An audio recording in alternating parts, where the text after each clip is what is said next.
Binigyan na ni Pangulong Rodrigo Duterte ng go signal ang pagsasagawa po ng dry run ng face-to-face classes.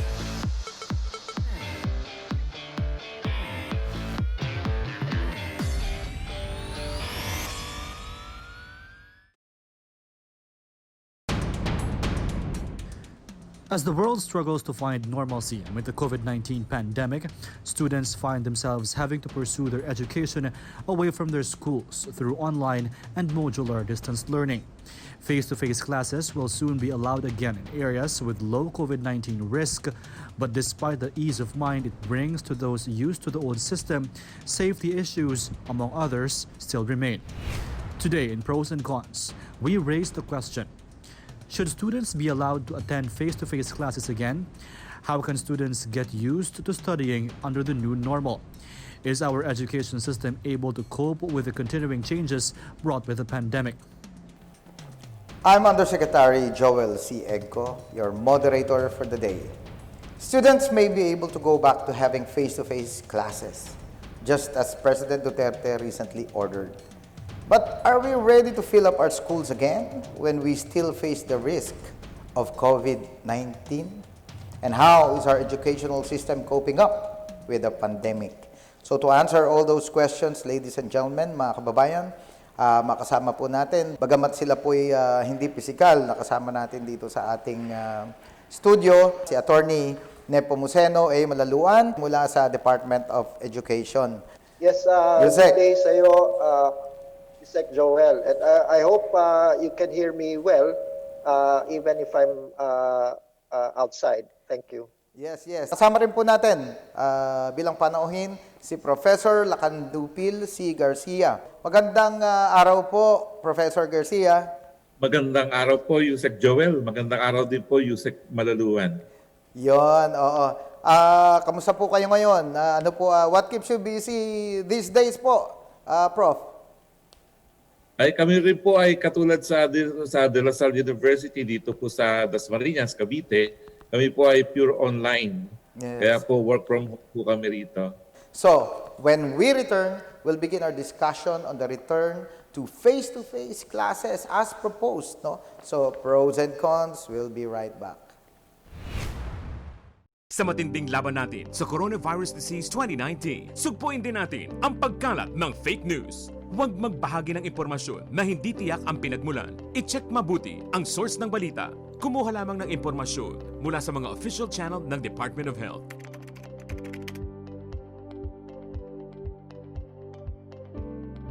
Huwag magpadala sa maling balita, basta't sama-sama at laging handa. Kaya natin to. Isang paalala mula sa DOH, PCOO, KBP at ng himpilang ito. Tandaan ang tamang paraan ng paghuhugas at paglilinis ng kamay upang makaiwas sa iba't ibang karamdaman. Basain ng tubig ang mga kamay at sabunin. Unang sabunin ang mga palad at ang likod ng mga kamay. Kuskusin na maigi ang pagitan ng mga daliri at maging ang mga kuko. Isunod ang pagitan ng mga hinlalaki at kuskusin ng paikot ang mga dulo ng mga daliri sa magkabilang palad. Banlawang mabuti ang mga kamay sa malinis na tubig at patuyuin ang mga kamay gamit ang single-use towel o air dryer. Basta't sama-sama at laging handa, kaya natin to! Isang paalala mula sa DOH, PCOO, KBP at ng himpilang ito. We're back on Pros and Cons, and today we're talking about the educational system under the new normal and return to face-to-face classes. So, unahin na po nating tanongin muna si Usec Malaluan from the Department of Education. Usec, as I understand, meron pong mahigit 1,000 na 1,114 na mga paaralan po yata, if I'm not mistaken, ang parang ire-recommenda na mag-face-to-face classes na po sa darating na taon. Paano po ba ang sistema na ito? And how do you plan to go about this? Yes, Usec Joel. Una, gusto nating linawin na itong inaprubahan ni Pangulong Duterte in the last cabinet meeting, the 49th cabinet meeting held last December 14, 2020, was not the resumption of face-to-face classes already, but rather the recommendation of Secretary Briones to conduct a pilot or dry run like a study, if how feasible or how we will be able to really uh, ensure safe return to school. So this will be under very limited scope and under very stringent conditions. At yung nabanggit mo, you're correct na may 1,100 plus, but that is not yet the ones that will be recommended finally or approved finally to be covered. Kung hindi ito yung mga nominated schools pa lamang ng aming mga regional directors at dadaan pa yan ngayon at kanina nga lang ay nag-meeting kami sa isang masusing evaluation to the readiness at ang isang in-emphasize ni Secretary Briones in her presentation to the President and the Cabinet is that there are, as I mentioned, very stringent conditions. The first is, of course, it can only happen if the school is in an area classified already as low risk, which is minimum MGCQ.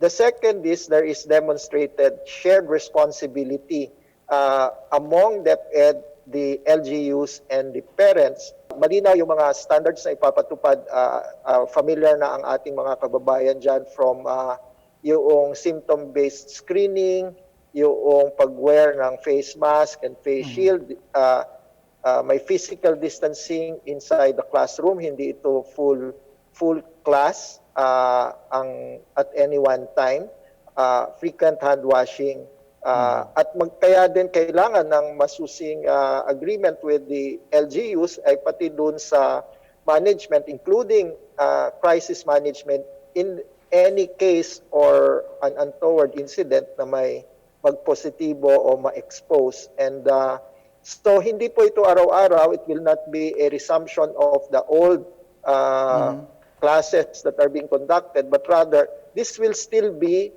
combined or blended with distance learning. So, ang scheduling po dito ay staggered or intermittent at halimbawa ay 1 o 2 araw sa kada 2 linggo para lang masuhayan yung distance learning modalities with an opportunity for teachers to meet the students. So, hindi pa po pala ito final yung plano, no? But only proposed pilot testing. Yes, Usec. And after this pilot testing, if you call it, yung findings namin dito, ang siyang ihaharap ni Secretary Briones for her final recommendation. We want to see, ibig sabihin, kung kaya talaga na magawa ito in a safe and orderly manner, the shared responsibilities are there. Kung may makita kaming gaps ay i-address yan. Malaman din natin kung ano ang finance and resource considerations that we have to put in place. At saka gusto rin nating makita kung ano talaga ang magiging, ibig sabihin, katulungan nito sa learning process natin kung mako-combine na natin itong ating distance learning modalities with face-to-face. So, ang commitment ni Secretary Briones dito sa inapprove ng Pangulo is she will come back to the President to report the result of this pilot testing and make her final recommendation on whether we can already resume under certain conditions some face-to-face classes combined with distance learning on a broader scale. Usec. Parang hybrid ang mangyayari, no?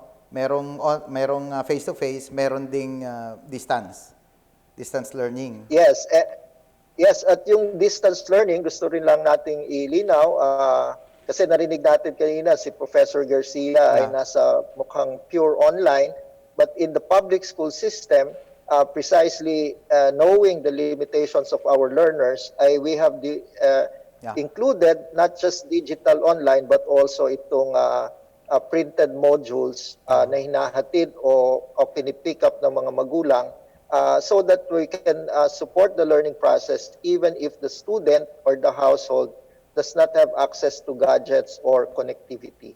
So let me go to Professor Garcia. Sir, being a member of the academe,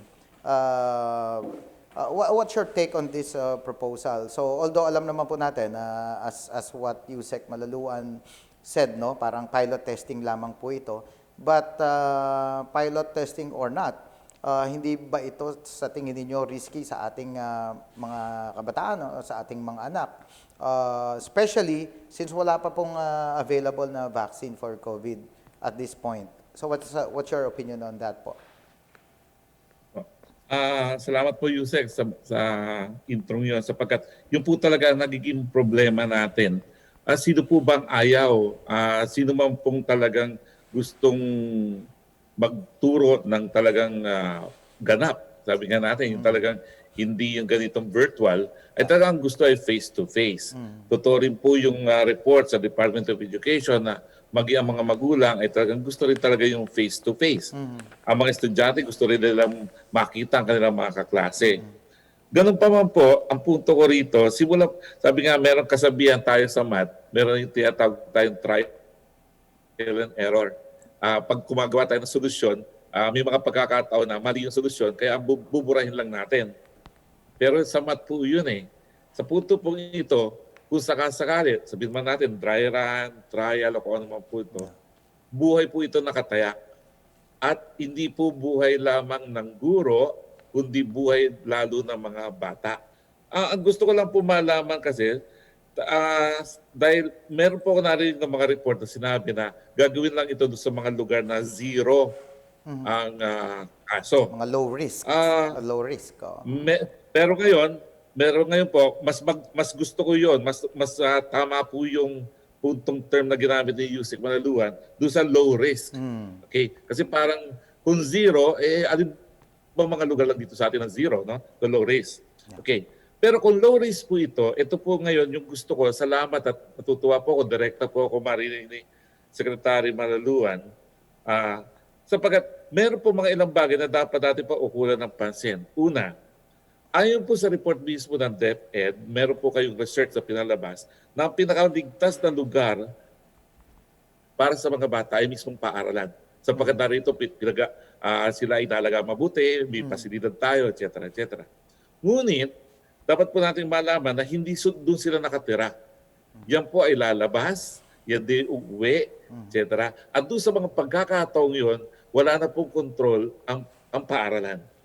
Usec Malaluan, na pag-isipan po ba natin itong kasong ito? Halimbawa, ilang estudyante meron sa isang klase? Ilan sa mga iyan ang papasok sa loob ng isang linggo? Sabi nyo, halimbawa, isang linggo. Pagkatapos noon, yung po ba mga classroom natin ay standard? Halimbawa, sa 50 yun, 20 ang pumayag, at yung 20 ay 30 ay hindi, dahil natatakot yung mga magulang. Ang mga problema po dito ay ang guro. Sapagkat dati-rati, nakaporma lang siya para sa online. Kaso doon sa 50 estudyante ngayon, meron doon na pumayag na magkaroon ng blended na ito na may face-to-face at online. Oo nga. No? Dagdag po ito sa burden ng teacher. Kung sakali naman po na lahat ay pumayag, sabihin po natin sa 50 estudyante pumayag, paano po ang shifting niyan sa teacher na gagawin? At dito po sa mga pagkakataon ito, dito papasok yung tinatawag natin risk. Dahil ang mga bata po, lalo na sa elementarya, kahit sabihin po natin 20 lang yan, ewan ko kung ilan po yung tinatarget ninyo sa bawat session, yung kilos po niyan na matik na, halimbawa, kumakain, nagbigayan ng tinapay, o kaya may hinawakan ito, hawak sa ito magiging problema. Totoo po na tayo nakahanda, meron po pasilidad, totoo po na nakahanda rin ang mga guro at ang mga kawani doon sa paaralan. Pero yung pong paglalagay pa lamang, parang sabihin na natin po, ako po kasi ay professor sa literatura, kaya gusto kong gawin itong analohiya.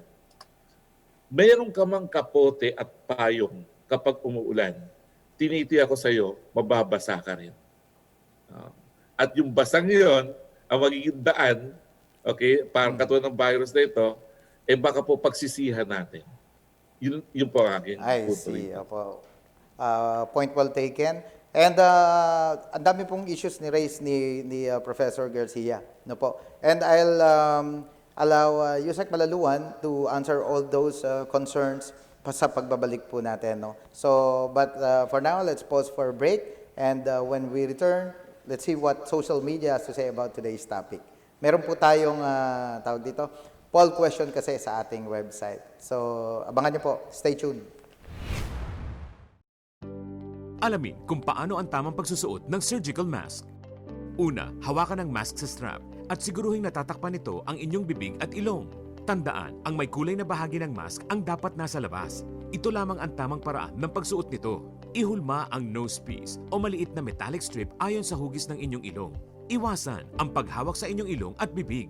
Kung marumi na ang mask, hubarin ito gamit ang strap at itapon ito sa isang basurahan. Siguruhin ang maayos na paghuhugas ng kamay gamit ang sabon at tubig. Ang surgical mask ay dapat gamitin ng mga pasyenteng may sakit sa baga o mga taong mayroong ubo, sipon at lagnat, mga nag-aalaga sa mga may sakit, at mga healthcare at frontline workers. Maaari ring magsuot nito kung kayo ay pupunta sa matataong lugar. Basta't sama-sama at laging handa, kaya natin to! Isang paalala mula sa DOH, PCOO, KBP at ng himpilang ito. Alamin ang tamang paraan ng pag-ubo upang mapigilan ang paglaganap ng Coronavirus Disease 2019. Ugaliing magdala ng panyo o tissue. Kung uubo o babahing, takpan ang buong ilong at bibig gamit ang panyo o tissue. Kung walang dalang panyo o tissue, maaaring gamitin ang braso na pantakip. Kung nakararamdam na kailangan umubo o bumahing, agad na dumistansya sa mga tao sa paligid. Huwag dumura kung saan-saan, gumamit ng tissue at itapon sa basurahan. Ugaliin ang paghuhugas ng kamay at paggamit ng alcohol o hand sanitizer upang mamatay ang mikrobyo. Basta't sama-sama at laging handa, kaya natin to! Isang paalala mula sa DOH, PCOO, KBP at ng himpilang ito. You're still watching Pros and Cons. Let's check out whether netizens believe we can have face-to-face classes again or not. So, a few days ago, we posted this poll question, no, on our website. Ang question po, sa inyong palagay, dapat bang magkaroon ng face-to-face classes sa mga mag-aaral sa gitna ng pandemya? Ang resulta po ng ating poll ay, well, of course, majority, 86.7%, ang nasabi pong no, they're not in favor. And the rest, 13.3%, ang sinasabi pong yes. So, let's read a couple of comments from our netizens, our followers. Unahin na natin itong kay Mirna, big no. Sabi niya, big no, ayaw niya. And this one from Edna De Leon U. Tadco. Ang sabi po ni Edna, lagyan ninyo ng pilot project lang sa selected places with low or no cases of COVID-19. May hanging question po na mga issues and concerns na ni-raise si Professor Garcia. So I'd like Usec Malaluan to address those concerns, particularly, of course, safety. Although low risk yung mga sinasabing target areas for pilot testing natin, still kids may face risks. So yun po yung doon. So Usec, what's your reaction to those concerns? Well, salamat dun sa mga komento at ni-raise na concerns ni Professor Garcia. At tama naman na yan ang ating masusing pinag-aaralan at pinaghahandaan. And that's why we are approaching this pilot trial or study or dry run with extreme caution. At alam po natin na kahit paano ang ating mga safety protocols and standards ay may element of risk. At kaya nga po nilinaw natin na dapat ay may malinaw na acceptance or agreement of a shared responsibility kasi we have to be able to ensure a safeguarding of the safety standards not just in the school premises but also in the home and in the during the travel nito mga bata. Usec, so itong proposal nilo will pass through the scrutiny of the IATF COVID, no? So yung interagency task force natin. We will see kung the whole IATF, but we are sure that we are already setting an interagency meeting at the very least with DILG, Yeah. with DOH, and the COVID-19 National Task Force chaired by Secretary Galvez. Malamang ay ihaharap din ni Secretary itong final operational plan namin very early next year to the entire IATF. Do you already have a timetable kung magsimula ba yung pilot testing January to end in February and implement in March? There are reports na ang ating vaccine will only be available by mid-2021. Ang iniharap po ni Secretary Briones na timetable nung pilot testing will be just for the month of January. Pero dahil may mga nagmungkahi na pwede ba na magkaroon muna ng quarantine period yung mga guro bago makisalamuha sa mga bata. So that might extend our timetable because of that quarantine requirement. But our intent, kasi wala na mangyayari dito sa ating pilot testing kung napakahaba at patatapos na rin yung school year. So we want to finish it with sufficient time kung sakaling aprubahan ng Pangulo. And as I mentioned, wala pa pong desisyon ng Pangulo at ng Gabinete na payagan talaga yung face-to-face classes. Ang pinayagan lang po ay itong pag-aaral na ito, pilot testing na ito, and the Secretary will make the appropriate report, assessment, and final recommendation to the President. Professor Garcia, do you think it is necessary to launch or to have this pilot testing pa, or to actually magkaroon ng face-to-face classes? Or hintayin na lang natin na magkaroon ng vaccine, ma-vaccinate muna yung mga bata, yung mga teachers? Kung tutusin, Usec, Joel, talaga po ang most desirable ay kung talagang sabi nga natin, katulad na sinabi ko kanina, kung umuulan, mas maganda yung landyan na yung kapote at saka yung payong bago natin palabasin ng bata. Ibig po sabihin, pinaka-desirable sa atin ay talagang landyan na yung bakuna. Gusto ko lang po matanong sana si Secretary Usec Malaluan po, nagkaroon po ba tayo ng parang, kumbaga, ay theoretical framework? Meron po ba tayong pinagbatayang nangyari sa ating Asian neighbors na ganito na ginawa na nila yon? O ito po ay pagtatangkang sarili lang natin? Kasi baka po ako, nandudong pa rin po bilang magulang at bilang isang mamamayang Pilipino na para po sa ating kabalan, nandudong pa rin po talaga yung kaba na baka ito'y sarili lang nating initiative. Pangalawa po, nabanggit nyo rin kanina yung quarantine. Kung ikaw-quarantine po ang isang teacher, di ba, teacher A, no? Teacher A. Siya rin po ba, kasi di ba, ulitin ko, doon sa 50 estudyante yun, 20 lang kamo, 15 to 20 lang kamo ang papasok po doon sa tinatawag nating dry run na ito. Yung sabihin na natin 40 na lang, 40. Paano yung natitirang 20? Siya pa rin po ba yung teacher na hawak doon sa online at modular? Yes, we are observing very closely.